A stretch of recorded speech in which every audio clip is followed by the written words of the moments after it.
शिवसेना के एक साधारण शाखा प्रमुख से लेकर महाराष्ट्र के मुख्यमंत्री बनने तक का सफर, फिर बालासाहेब ठाकरे से बगावत, कांग्रेस में एंट्री, अपनी पार्टी बनाना और आखिरकार बीजेपी में केंद्रीय मंत्री बनना। महाराष्ट्र की राजनीति में अगर किसी नेता को पार्टी बदलकर भी सत्ता में बने रहने का मास्टर कहा जाए तो उस सूची में सबसे ऊपर नाम आता है नारायण राणे जी का।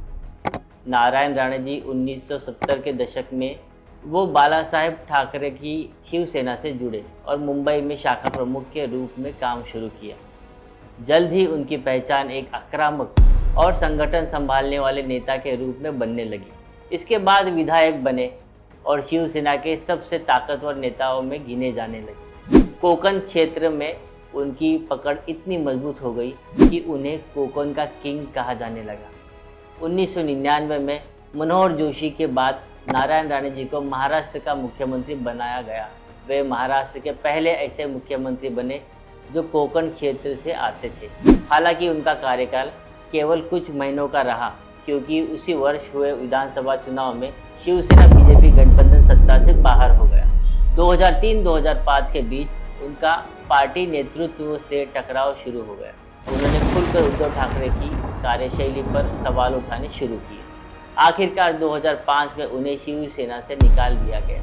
ये उनके राजनीतिक जीवन का सबसे बड़ा मोड़ था। जिस पार्टी ने उन्हें मुख्यमंत्री बनाया, उसी पार्टी से उनका राजनीतिक रिश्ता खत्म हो गया। शिवसेना छोड़ने के बाद उन्होंने कांग्रेस ज्वाइन कर ली। ये फैसला चौंकाने वाला था, क्योंकि वर्षों तक वे कांग्रेस के खिलाफ आक्रामक राजनीति करते रहे थे।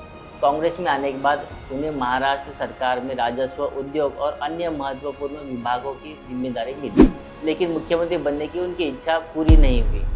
समय के साथ कांग्रेस नेतृत्व से भी उनके मतभेद बढ़ने लगे। 2017 में उन्होंने अपनी अलग पार्टी महाराष्ट्र स्वाभिमान पक्ष बनाई, लेकिन राज्य की राजनीति बदल रही थी और बीजेपी तेजी से मजबूत हो रही थी। कुछ ही वर्षों बाद उन्होंने अपनी पार्टी का बीजेपी में विलय कर दिया।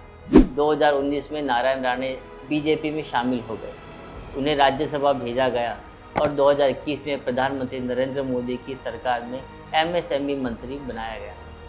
2024 में उन्होंने रत्नागिरी सिंधुदुर्ग लोकसभा सीट से जीत हासिल की और फिर एक बार राष्ट्रीय राजनीति में अपनी ताकत साबित की। नारायण राणे का राजनीतिक जीवन विवादों से भरा रहा।